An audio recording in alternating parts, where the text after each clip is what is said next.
I will call this meeting to order for the City of Iowa City Work Session, May 2nd, 2023. Welcome to everyone in the room and virtually that is watching. Our first item is lead private water service line replacement presentation. And I will turn it over to staff, our city manager. And I'm going to quickly turn it over to Jonathan Durst, the superintendent of our water division and public works. And he's going to walk you through the story of water distribution lines and in particular lead service lines.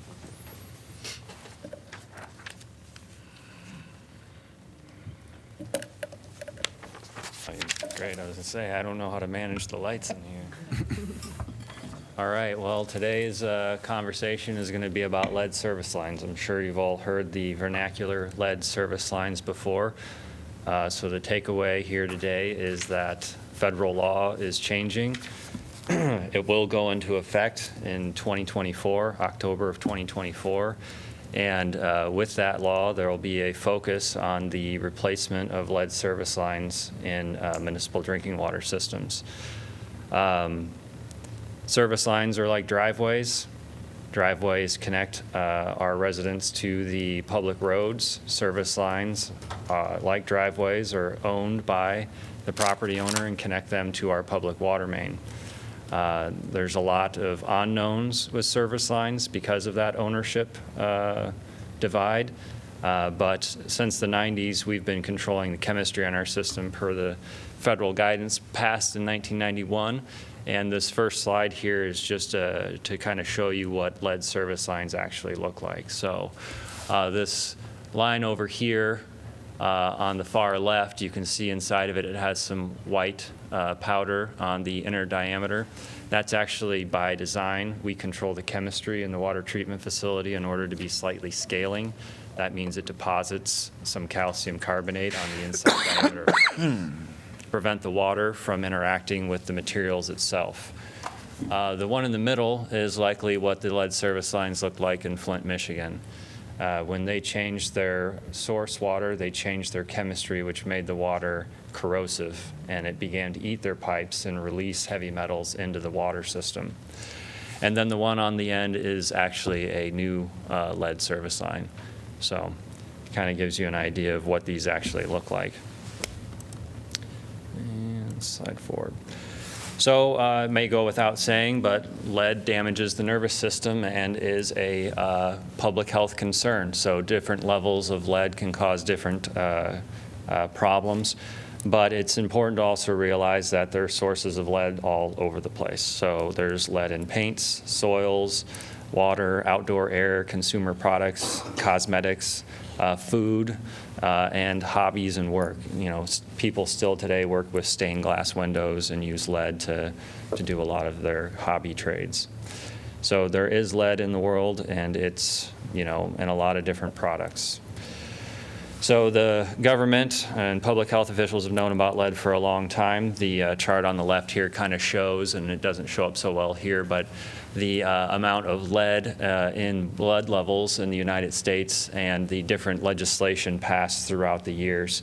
What may not be too visible is a couple of very pertinent areas related to water, and that's a lead ban on plumbing fixtures in 1986, which actually took effect here in Iowa in 1988, and then also the lead and copper rule in 1991, which is when we instituted the controls for corrosion in our system to make sure that we aren't releasing lead. There's a lot of other legislation in there for bans of lead in paint, bans in lead in gasoline, et cetera, et cetera. On the right is sort of a high-level timeline of the events of Flint. So in April of 2014, they switched their source water from the Flint River actually to the Flint River, and then they ignored a lot of information they were getting from their residents, you know, discolored water, bad tasting water, concerns with individuals' health, until ultimately they switched back to the Detroit River, and by that time a lot of the damage had already been done to their system and ended in a presidential declaration of a disaster. From then, we've slowly had legislation coming from the federal level. The first one was known as the WIN Act and that's changed how we publicly notify any of our customers should we have a lead hit on their system. So we already do that. In 2019 of December, we had the lead and copper rule revisions proposed. Those were finalized in 2020, but then the new administration took control of the situation. They put an administrative hold. They wanted to review those.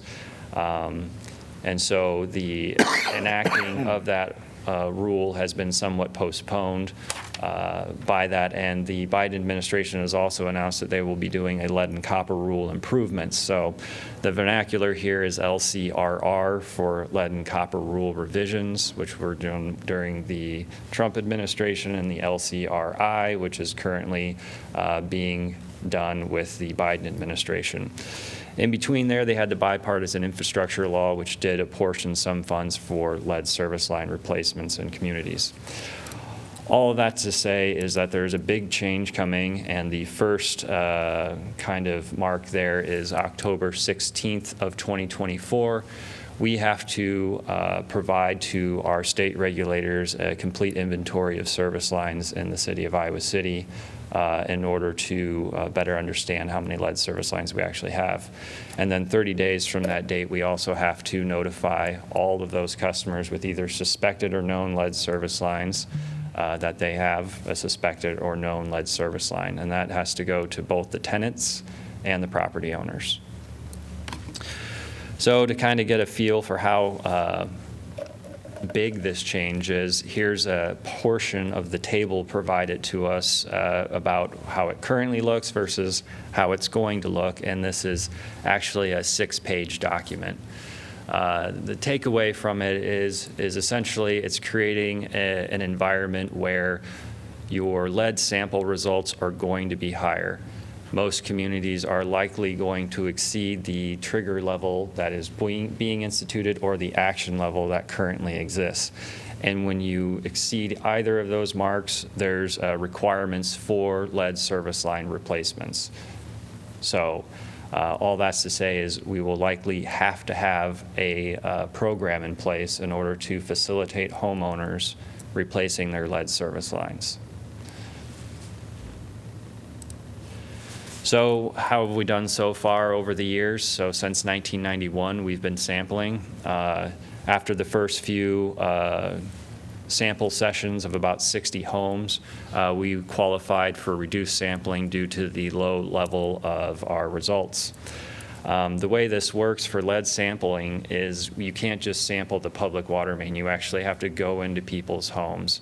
You have to have them stagnate their water for a period of time, and you have to draw the first liter of water from a faucet or other point where they can actually use the water for a drinking purpose. So arranging these samples is somewhat difficult. You know, people don't want you in their home at 4 a.m. or 5 a.m. whenever they wake up so they can get on with their shower. So a lot of times we have to train homeowners on how to perform these samples, make sure that they're correct and accurate. The other thing we have to be certain of is what we call tertiary point of use systems aren't in place. So that's anybody who has like a water softener or RO unit or whatnot, that can drastically change the chemistry of the water that we're putting towards their home. So we don't want to sample downstream from those because they can make their water more corrosive and eat the pipes in their home as well. So we try to get representative samples of the water that we're producing at a point in a person's home where they're using that water for drinking. So over the years, you can see this chart here. Each of these triennial sample periods, the samples are kind of stacked above them, and the sample that has the black X on it is the one that's considered our 90th percent sample. So the 90th percent sample essentially means we're sampling 30 points. So 90% in this case, or our 90th percent sample would be the fourth highest sample. And that's what that X represents, is the fourth highest sample. You can see I had to put some outliers on here. You know, there's a 67 parts per billion. There's 140 parts per billion. Every time we get a sample that's quite excessive, we do investigations inside the homes. And we've seen everything. Well, I haven't seen everything, but some of the staff who've been here for 30-some years have seen everything.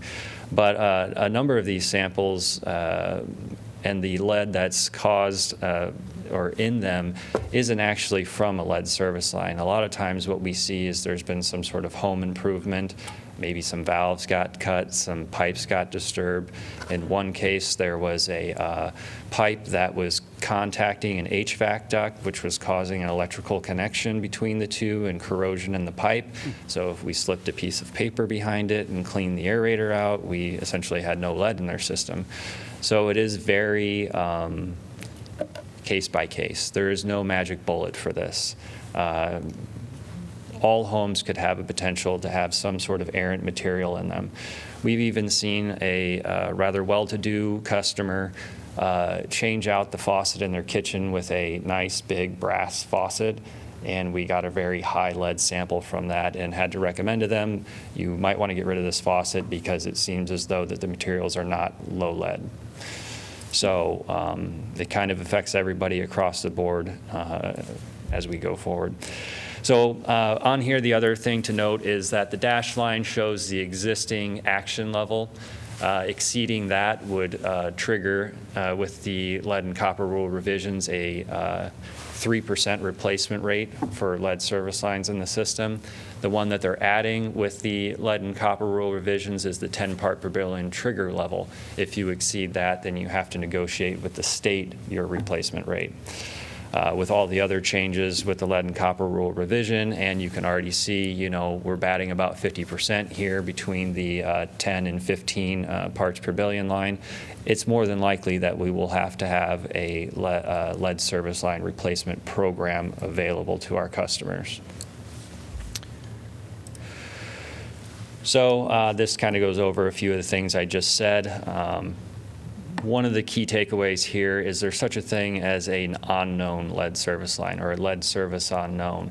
And those lead service unknowns count towards our total as lead service lines. Whether it's known or unknown, they consider it to be lead. And if your replacement rate is 3% and maybe only 1 in 10 of the unknowns is actually lead, an unknown does not count as a replacement if it turns out to not be lead.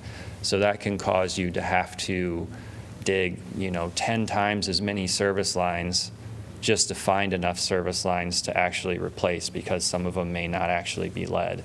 We don't have a lot to go off of when it comes to what the materials are underground, and the best way to find out is to dig them up and look.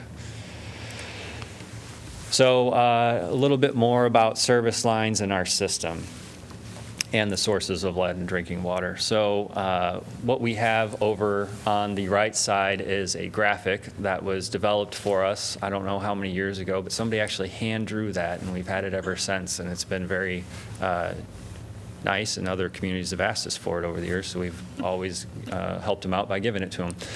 But anyways, on that graphic, all of the blue is the property owner's responsibility. So you can see from the main all the way into the home, minus the meter, is considered private infrastructure. Again, just like a driveway, right? Your driveway apron goes over the sidewalk right up to the home.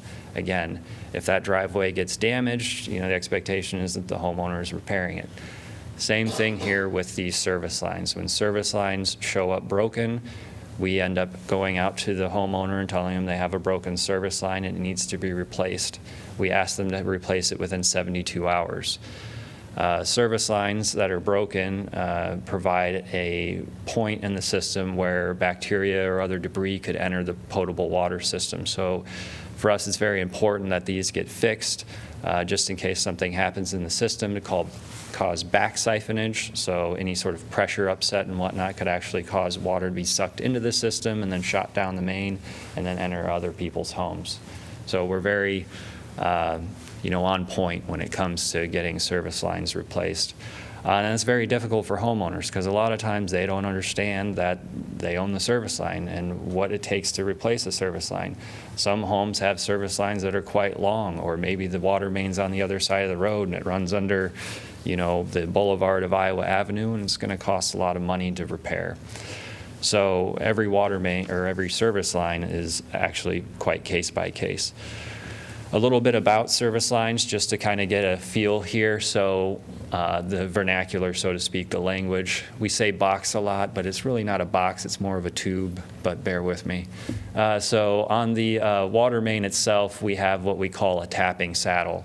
That's a device that actually clamps around the water main and has a threaded port. And what we do is we screw what's known as a corporation stop into that, and that's actually just a small quarter-turn valve. And what we do is we screw in our tapping machine and we tap through that corp into the water main, and then we let the water main blow the water back out with all the swarf from cutting into the main, and then we shut the corp off. From there, the contractor will hook on the service line and run it to what's known as the curb stop, which also has a stop box. Again, this is another quarter-turn valve, and the stop box is actually just a tube that allows us to reach down to that valve and turn it on or off. From there, the service line runs into the home and connects to the water meter. So again, these lengths, materials, all of that can be very different. Some of the homes here in Iowa City, built in 1900, water system here started in 1882. So there can be quite the Frankenstein of materials underneath the ground. It may have broken a few times in the years. Maybe somebody came in and spliced in 2 feet of copper, put some galvanized iron on this side. It can be quite the spaghetti mess down there when it comes to what materials are being used. So that's why it's hard for us to determine what materials are actually being used, because a lead service line is essentially any service line containing lead. If it's got 2 feet of lead in it, it's a lead service line. So it's important to be as accurate as we can. With that, and back to the topic that lead service lines are not the only source of lead, the EPA has this graphic here that kind of points out that galvanized pipe exposed to lead can actually complex with lead and harbor it, so any disruption of a galvanized pipe that was exposed to lead can cause a lead release. That's also in the Lead and Copper Rule Revision. If any galvanized iron line in the service line was exposed to lead at any time in its history, it's also to be considered a lead service line. So galvanized iron pipes can also exist inside the home. There's also copper pipes with lead solder, like we discussed earlier. The lead ban here in Iowa didn't go into effect until 1988. So homes built between about 1950 and 1988 have a very high chance of having leaded solder in their system. In fact, we just had in the last month a customer whose home was built in 1987, tapped on a main that was installed in 1984. They replaced one valve in their home, and they ended up having a 31 part per billion lead sample, which is double, about double the 15 part per billion action level. We went back to investigate. We pulled apart their kitchen faucet. Sure enough, we found chunks of metal stuck on the aerator screen. We dumped that out. We took another sample. We're still waiting for those results, but likely as not, that was what was causing the high lead. So in no case did they have a lead service line. They just had stuff come off the inside of the pipes in their home, get into their aerator. So it's important to know that, because even if we can get all the lead service lines out, there's still a lot of public education that needs to occur with homeowners about how to maintain your plumbing, things to look for, how to flush your system out and clean your faucets. So our public water distribution system has about 280 miles of water main. A group of 7 individuals very dedicated to the repair of our water mains do that all year round. I'm sure you've all seen the water main break notices and whatnot, and they do a fantastic job. So can't say enough good things about the dedication they have for that work. But conversely, there's about 500 miles, roughly 500 miles of privately owned service lines in Iowa City. Some facilities, like our large industrial facilities, have giant fire service systems that wrap around the whole building, have multiple hydrants, et cetera. So, there's quite a lot of private infrastructure connected to our public infrastructure. In fact, almost double. Annually, we have about 20 to 24 service line breaks. And again, most homeowners aren't aware of their service line. They don't know where it is, why they're being told they have to fix something, et cetera, et cetera. So it can be very much a hardship for them when their service line breaks. And we try as much as we can to help them through the process of contacting contractors, making sure they're getting a fair price, making sure that the work that's being performed is appropriate. But right now, you know, if a service line breaks and it's lead, we don't have any teeth to tell them it has to be replaced. So in fact, just today I was informed of another property who had a lead service line repaired rather than replaced. And one of the things that the lead and copper rule revision is definitely no bones about is that a disturbed lead line is the worst kind of lead line. Because when it's not disturbed, a lot of times that nice layer on the inside helps protect that line from anything. But when it does become disturbed, that's when you get the release of particles that can get caught in the aerator and whatnot. So a damaged lead service line is basically almost a guarantee that somebody's going to be exposed to very high levels of lead. So when a homeowner opts to not replace their lead service line and rather just get a repair, we try to coach them on how to clean their aerators and flush their system and, you know, minimize as much as possible any exposure to lead in their drinking water. But ultimately, it's their infrastructure, their choice, their pocketbook, their assumed risk. And that's the way it works. So right now we are working on that lead service line inventory. On the left is kind of a snapshot. What you see there are the ones that we've already designated as lead service unknown, or the dark reds, which we know have lead service lines. This will have to be publicly available on the city's website come October 16th. We will probably put it on there such that somebody could just zoom in and click on their parcel and know what tier level it's in and what that means. Right now, we started at about 10,000 lead service unknowns, and as we've collected metadata on each of the parcels, build year, tap card records, et cetera, we've whittled that down to about 3,000 lead service unknowns and about 100 confirmed lead service unknowns, or lead service lines. We have some more data to get through. We're hoping to get that lead service unknown down to about 2,500.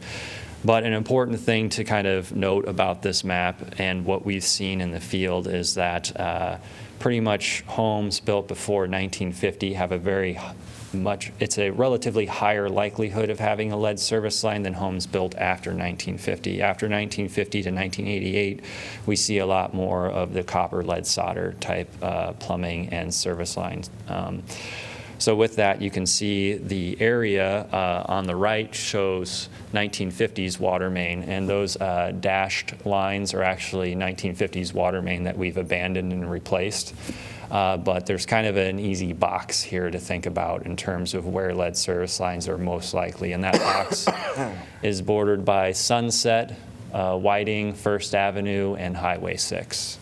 That box kind of comprises the 1950s footprint of Iowa City and coincides with where our 1950 vintage water main is. So back to the federal bipartisan infrastructure law, it did have money that could be allocated to states to be distributed through the state revolving fund for service line replacements. 49% of that's supposed to be forgivable to disadvantaged community, and disadvantaged communities are tied to census tract information where you have to score above a certain level in order to be considered a disadvantaged community. There's a more granular widget that they're working on, but as of now, that's not available to us. But Iowa City currently scores 12 on the existing, which is under the 15 needed to be considered a disadvantaged community. So it makes it unlikely that these loans through the state revolving fund would be eligible for forgiveness to the city of Iowa City. So problem statement, as we've discussed, things are changing. As of October of 2024, the copper rule revisions or improvements are going to be taking effect. It's going to have us address privately owned service lines and have those replaced at significant cost, regardless of ownership. Some communities, such as like Madison, Wisconsin, have already started down the path of trying to get lead service lines out of the system, going so far as to shut people off if they're unwilling to have their service lines replaced, in order to force that to occur because of the amount of costs that it would cause the system to have to do other treatment methods in order to keep one or two service lines from corroding. So presenting today a few options. The first option here is apply for these SRF loans, try to conduct large infrastructure projects impacting many historical areas and streets. The SRF funding would not cover pavement repairs or internal plumbing work, and each property owner in that area would have to agree to this work. Again, we can't just go onto people's property and tear it up without, temporary construction easements or other sorts of permissions from them. Second one here is what I like to call the three-legged stool, because a three-legged stool needs all legs in order to function. So that's to promote what's a National League of Cities service line insurance program that's administered through HomeServe, update our municipal code to ban the repair of lead service lines and require full service line replacements, and create a cost share program for the verification of and/or replacement of lead service lines. And then the last one is to essentially generate enough funding through rate increases in order to do a intensive and extensive multi-year CIP process. So essentially paying for option one ourselves instead of trying to get SRF loans. It's also important to know that SRF loans have a lot of bureaucratic necessities associated with them, incurring like environmental reviews and other sorts of needs. So our recommended option is option number 2, the three-legged stool. And so with this is the National League of Cities HomeServe service line insurance program and public education component. I'll get into each one of these in a little bit more detail here shortly. The code change to prevent lead service line repairs and make sure that they're being replaced, and developing a cost share program to provide the resources to homeowners who want to be proactive and either verify and or replace their lead service lines without waiting for them to break or otherwise become manifest in their lives. So the first part of that is the National League of Cities service line program. So this is essentially an insurance. The way it works is that we as the city would pass a resolution to enter a marketing agreement with them. So it doesn't cost the city anything to have this happen except our letterhead. The way that works is we help craft these messages that will be mailed to our customers to say this service line insurance program is available. Here's the cost. You may want to consult your current homeowner's insurance to see if it's available to them at a competitive rate. And this is why it's important. You have a sanitary sewer service. You have a water sewer service, or water service. These can become damaged. These are owned by you, and if they do become damaged and need to be repaired, the cost can be significant. So at a premium of about, I believe the last time I checked with them, it's $7 to $8 a month, you could potentially have your service lines covered in case of any sort of damage and need of repair. So again, it's a marketing approach. There's no cost to the city other than helping out with what those mailers look like and making sure they're appropriate and the message is what we want our customers to hear. We can back out at any time. We can also opt into getting a royalty payment from them for the use of our letterhead. That money could be, I believe, up to about $10,000, which could be funneled into the cost share program to help people replace or verify if they have a lead service line.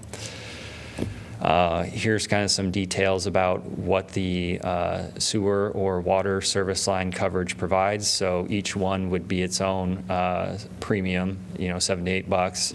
If a qualifying event occurs, they would get $8,500 withoof a deductible to affect the repair to their service line. We see a range for service line replacements. Now, most of the time we see it around $8,000 to $10,000 for service line replacements, but the total range we've seen is between about $5,000 to $30,000. The $30,000 is the very high end, and that involves a lot of pavement repair. Anyways, one of the biggest benefits to this is the 24/7, 365 hotline. So when we inform customers that they have a service line that needs to be repaired, it's very much kind of feeling as though they've been caught flat-footed. And we give them a list of contractors they can call, but then they're stuck, trying to call 3 or 4 different people if they want to be, diligent to get quotes, and then figuring out when they can get out on site, et cetera, et cetera, et cetera. Well, this program vets these contractors, provides a single number to call, and the prices are already negotiated. So it really helps out the homeowners, and it would really help us out as well to have that hotline available, because it just takes so much stress away from the homeowners and also from us in order to find the correct service provider to get the work done that needs to be done in a timely manner. I would say, by and large, that is the hardest part for homeowners, is just feeling comfortable getting the quote and getting the service done at the cost that a lot of these can cost at. You just don't want to throw money away and hope that the person's doing it correctly. They also offer internal plumbing insurance, so this is another separate one. The premiums for this are higher. They're about $10 a month, and the coverage is $3,000 per incident. So these are the 3 programs that we could advertise to our customers, along with a public education component about what service lines are, the health effects of lead, whether or not they have lead service lines. We can package all of that together and provide it to our customers. This program is endorsed by the National League of Cities as well as the Iowa League of Cities, and many communities in Iowa are already participants within it. So some of the surrounding communities here, West Branch, West Liberty, Tipton, use it. Des Moines Water Works, which provides water to the entire municipal area there, participates in this program. So it's been around, it's been useful, there's good reviews from the other communities, and it would very much help our customers as we approach this lead and copper rule revision. Code changes are a bit straightforward. Add some definitions about what a lead service line is, make sure we define what a full lead service line replacement is, tie that to the state and federal code so we don't have to change it often when things change at that level. We just make sure it stays there. The next part there essentially says if a lead service line becomes damaged, it can't be repaired. It has to be replaced. And kind of go through all the little bits on that. And then the last part there talks about when we do public improvements that we would replace the portion of the service line in the right-of-way to the stop box and inform the customer if we find anything, whether galvanized exposed to lead or lead downstream from the stop box, and give them the opportunity to replace the rest of the line into the home. We've already doing that. We've done it with Olive Court and University Heights. We have provisions in the Court Street reconstruction. We have provisions in the Fairfield reconstruction that's about to kick off here soon. So this is something we're already doing, but it's just putting it into code that this is what we will do when we're doing public improvements on the water main, is we will replace the section of service line in the right-of-way. And then the last bit here is kind of the conceptual understanding of what this cost share program would look like. The actual details are, yet to be determined, but there would be 2 components: a verification dig and then the actual replacement. So again, we wouldn't know for sure on lead service unknowns if it's actually a leaded service line until we dig it up. So a verification dig would be an opportunity to dig the service line at the stop box and 2 feet to either side, so we can make sure that it wasn't just a new stop box spliced in with a couple of feet of copper. We want to see to either side. So we would have one of our customer service staff observe that verification dig, figure out what the materials are on the other side of that, and then if it turns out to be lead, then this customer would also qualify for the reimbursement on the lead service line replacement side of things. So a verification dig, we would say 50% up to $3,000. For the service line replacement, we would say 50% up to $5,000. We would move away from having to replace any fences or plantings and things like that. That would be on the homeowner to repair that if they were disturbed during the service line replacement. We would keep ourselves to helping for the service line costs and pavement or other built surface restoration processes. But again, that's the conceptual understanding of it at this point, is to, again, provide resources. So the reason this is the three-legged stool, banning the repair of service lines could put hardship on some folks who don't have the money to replace their service lines. So having that service line insurance program there would give them the opportunity at a low premium cost to then have access to those resources should they have to replace that service line. We also have the resources available to our homeowners through this cost share program if they want to be proactive. We're going to be notifying these homeowners annually that they have either a potential lead service line or a known lead service line, and that's going to get people, worried, and they're going to want to take some action. So this gives them an opportunity, with our help, to take that action at a reduced cost to find out what truly is underground and give them the peace of mind going forward. So those three components give our customers the resources they need to make good decisions with regards to their private service line. So next steps, we would look to make an ordinance change to ban lead. We would have an effective date on that to hopefully coincide with the availability of the National League of Cities service line insurance program, and then adopt that resolution to begin that process and that public education to people. Here's what's coming. Lead service lines are not going to be allowed to be repaired anymore. We'll have these opportunities available for you through a cost share program and in this insurance program as we proceed. In October of 2024, we'll have the results, but before that event, if you have concerns, contact the Water Division. We already do free lead sampling for our homeowners. If they have a concern, we'll work with them. We'll train them on how to do that. We'll drop a bottle off in the morning or in the evening and then pick it up the next day from them and run it out to the state hygienics lab and get the results. If it's high, we give them results right away. We work with them to flush their system and, again, investigate to find out why that may have been high. So all of that would wrap together and move us forward. Questions? 36 minutes. It's a lot to go through. Thank you. A couple of quick questions. Just to make sure, the insurance program listed on the slide, if they're damaged, that includes not necessarily damaged, but need of repair or replacement? Right. Did I miss that? Just to make sure that I was A qualifying event would be if the detection of. Right. There's some sort of damage to the service line in need of repair. Okay, and let's see. I think I had another question on here you may have answered. And then concerned residents, they can request testing as well. I know you have to you recruit testing every 3 years, but in the meantime, like as we start this education campaign, if a resident says, hey, I've got an older house, can you come test my house? Is that something that the city does? Or Yes. Does it come at a large fee, small fee, no fee? No fee. Yep. My sister was concerned. She contacted me, and we worked that out for her, too. And are there anything, so when it's owner occupied, that's fairly clear cut. Yep. What about for rental properties? So detection of some of these lines in some of our older buildings that also are rental properties here in the city. How do we interact with that? Because we could potentially have not 5 people exposed. It could be 200, something, or 20 or whatever.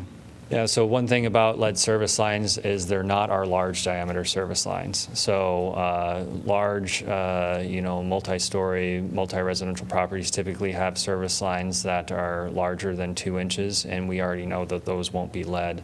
But some of the rental properties, as you say, that have, multiple tenants within them, we always try to interact with the property owner as well as the tenants to inform them of what's going on. And the lead and copper rule revision mandates that we have to speak not only to the property owner but to the tenants. Ultimately, what work does or doesn't get done is up to the property owner. And then, so some of like the older homes that have been converted into, multiple residential, those, to me, those would be the ones most likely to have lead service lines. Correct, yes. There are a lot of homes that have been converted that have a higher likelihood of having a lead service line. And last question, I promise.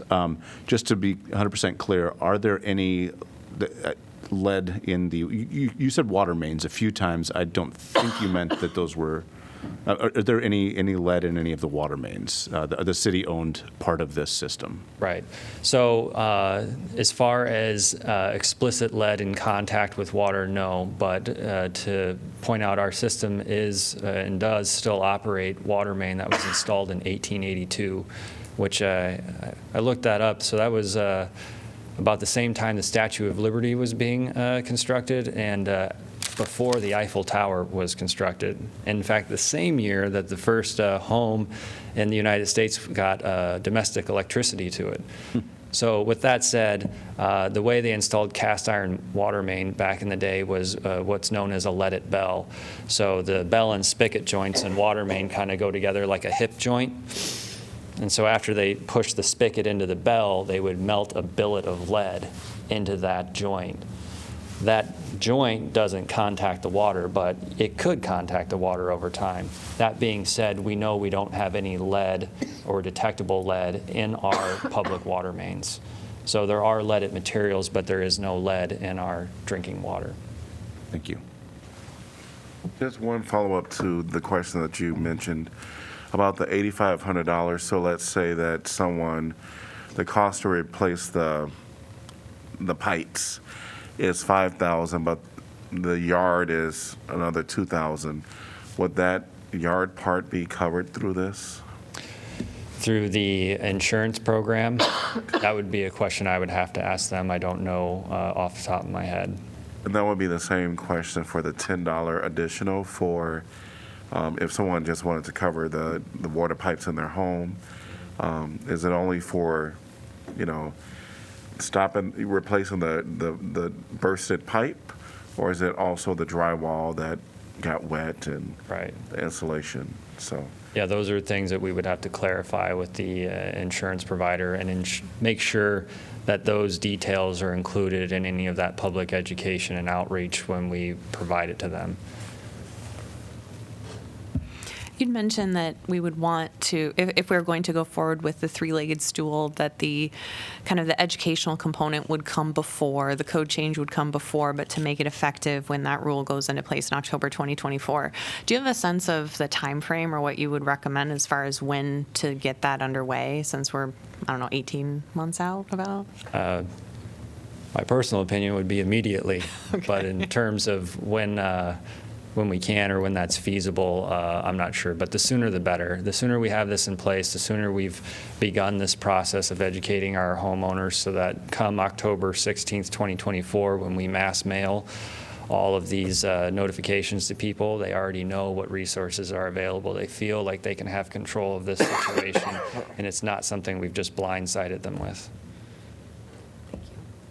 So following up on the question about the education piece, it's like there's so many layers to this, and I feel you've done a great job of saying that there will be information about sort of what may be upcoming and why, i.e., you actually own this stuff, right? Right.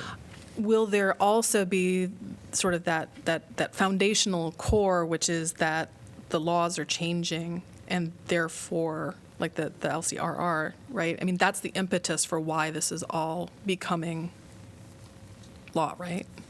Am I understanding that Correct. Yes, correctly? yeah. So, yeah, I just wanted to, so it's a piece that I think could be really helpful for whomever's going to be affected or impacted is to say, I mean, this isn't like we just decided you need to have new pipes. It's like this is a new law that's gone into place. So, and that may already be part of the messaging, but I think for some folks that would be an important piece. Otherwise, they would feel that it's just us saying, I mean, it's a good thing, but they might be like, I can't afford it, and what have you. So just to say, this is something this is a federal law that's going into effect. I agree with you. Yeah, it would be important to make sure that the story here is understood, that this isn't a knee-jerk or some sort of whimsical thing. This has been in the works since essentially President Obama declared a disaster for Flint, Michigan. This is the outcome from that, and it's finally coming into the fore.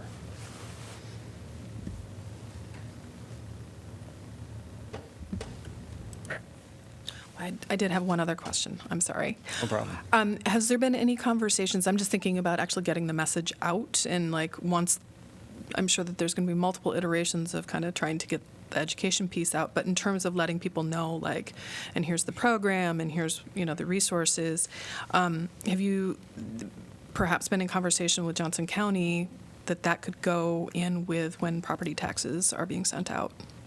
Because that might be a way that people could actually get it right in hand and go, oh. Correct, yeah. We So- would probably make use of our utility bill inserts. Oh. We find those to be very effective ways to communicate to our water customers. Thanks. Yep.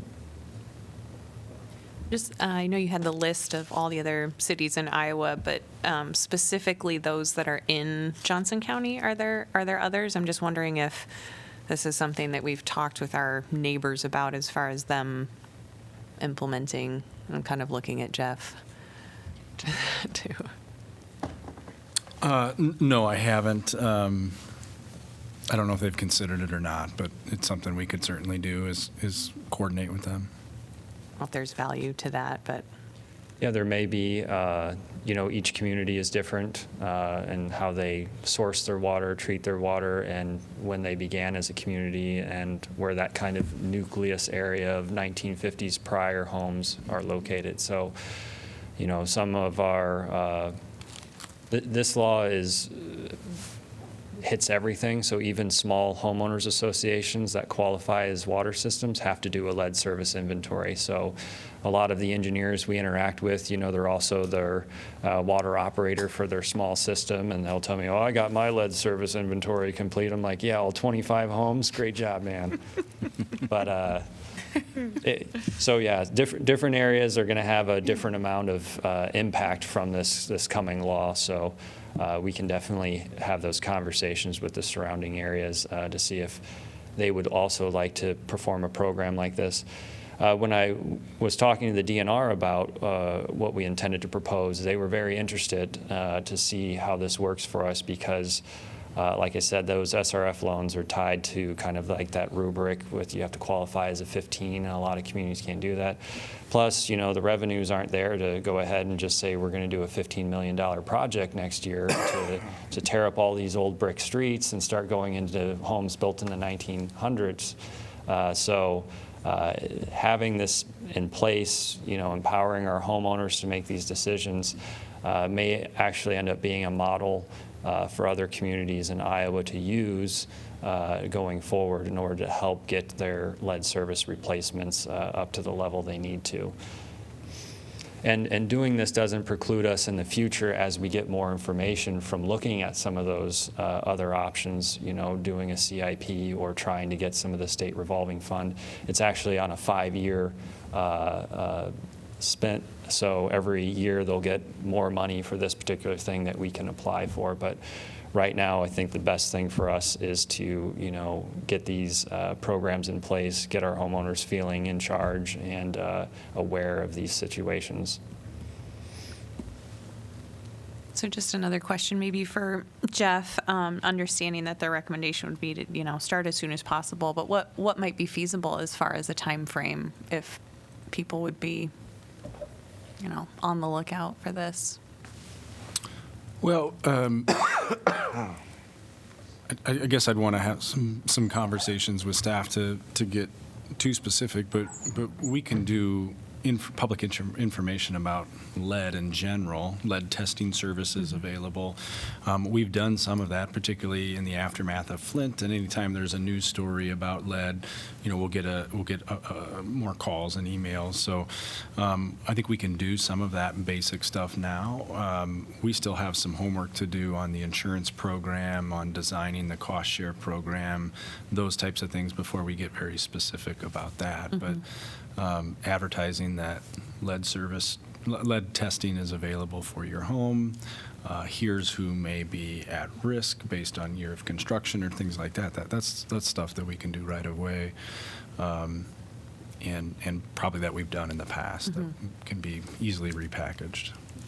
Thank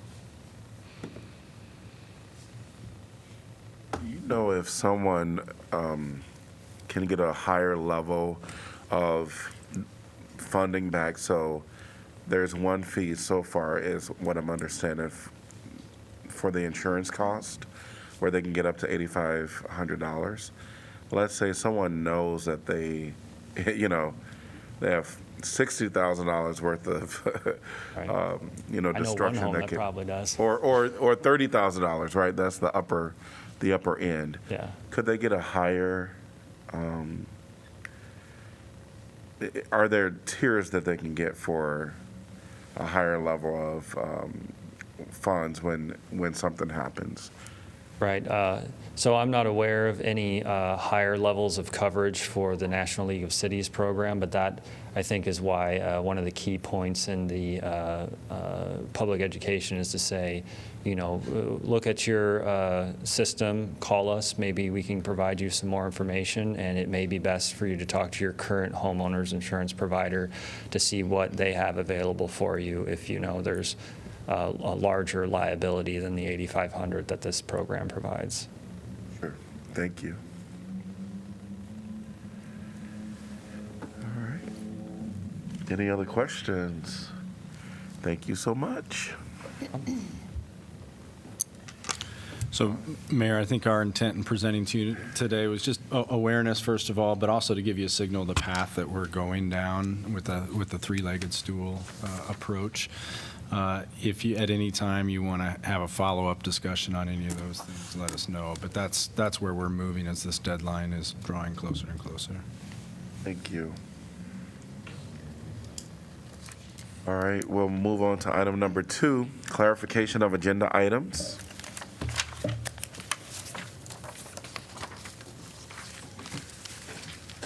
Just to give you a heads up, Mayor, I will be recusing myself from item, I don't have it in front of me, I think it's 8A, the Oak Knoll area rezoning. All right.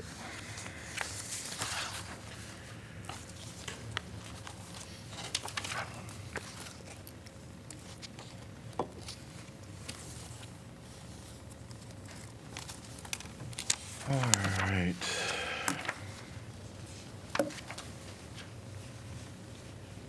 Any other items?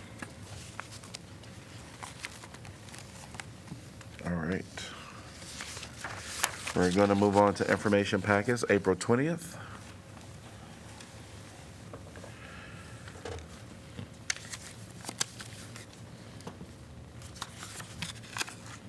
Mayor, maybe I can put it on your radar, the council's radar.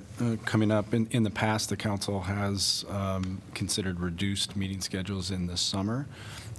Really, that's your call. I'm not trying to push you in that direction, but it is helpful for staff to have a few months of planning, particularly when we are thinking about capital project schedules and public hearing schedules. So maybe for the next meeting or sometime here this spring, you guys can discuss that. Sure. I think, do we have a somewhat reduced summer schedule already? July has one meeting. Oh, did we already cover that? My apologies. Okay. Thank you. Yeah, we kind of went through the entire year. That's what Did I we? thought, okay. Yeah, it's a big schedule. We liked how it went last year. Wonderful. Thank you. Sorry about that. But I think it's still, it's good to mention if there's anything that's changed for anyone. You know, if we need to move that date around, I think we're open to doing that. So check your calendars, look at the dates that we have set, and if there's any conflicts for any counselor, let us know. Moving on to April 28th, information packet. IP3, Andrew contacted me and asked if he's not able to come to the work session. He'll be with us for the formal session, but he asked if I would pass on the issue of the chicken ordinance, the good old chicken ordinance. I guess he's been talking to counselors and I think the city attorney with Eric about this, and asked if I would request that it be put on put up, on the work session list as a topic of discussion. Would be agreeable. Yeah, all right. We'll put it on the list. Anything else from April 28th information packet? All right, we're going to welcome up USG, the University of Iowa Student Government, with their updates. We have a new person, so maybe there'll be an update there. Oh, yeah, there will be. Hi, Council. So first off, we'll get out of the finals week is next week, so students will be ending the semester after that week. Most students will be leaving Wednesday and Thursday, but anyone who stays in town will be staying. I will be staying. So you'll see me over the summer a little bit in order to get my stipend and in order to just understand the council itself. So this is also the first week of the new administration under Mitch Winterland and Carly O'Brien. They will be coming to a couple of city council meetings too, so I'm sure you'll see some of the administration here like you did last week. And we have a new deputy city liaison, which is amazing, Matthew Monsivice, and I'll have him introduce himself here. Welcome. Hello, good afternoon, counselors. It's very lovely to meet all of you for the first time. My name is Matthew Monsivice. I'm a first year at the University of Iowa studying political science with a minor in rhetoric and persuasion on the pre-law track with a certificate in political risk analysis. My hometown is Ankeny, Iowa, just around the Des Moines area, if you guys are familiar with that. And I'm also a tour guide for the university, so that's also a really fun part of what I do. I'm looking forward to meeting all of you individually and working with you. Great. Thank you. Well, welcome, welcome. Of course. And then that's it. So thank you guys so much, and yeah, see you in 2 weeks. Well, happy finals week. All right, item 5 is council updates on assigned boards, commissions, and committees.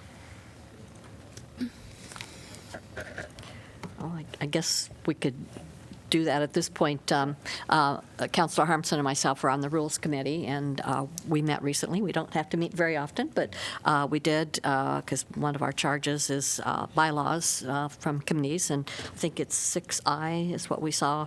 You were presented with the results of the planning and zoning revised bylaws, which they pretty much went by, just to be consistent, particularly with the speakers and to coincide with our rules for speaker guidelines and those kinds of things, and just to clarify a few other little points in their bylaws because they hadn't looked at them for a while. Yeah, just a few minor language changes to make sure that our language was correct.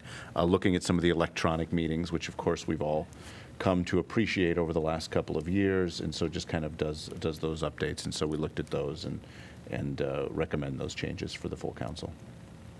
One thing that was discussed on that lines was our persons that are attending via Zoom, even if they're council committee members, commission members, are they allowed to vote? And I believe it was decided that they would not be counted as far as the quorum to be voting. Do you remember that, Eric, or what we decided on? But I remember there was a discussion on that as far as Zoom meetings and whether you're actually physically in attendance or on Zoom. Right. I'm sorry. I guess I'm a little foggy on the discussion. I remember there was some discussion about whether they would be part of the quorum. Right.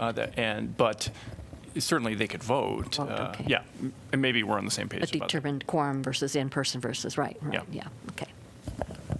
So I'm assuming that the majority would have to be, there would have to be a majority present Physically present. in order to be quorum. Yeah, I can just read the section 5 with the unchanged part. A majority of the members of the commission shall constitute a quorum, and then struck out the phrase "at any meeting."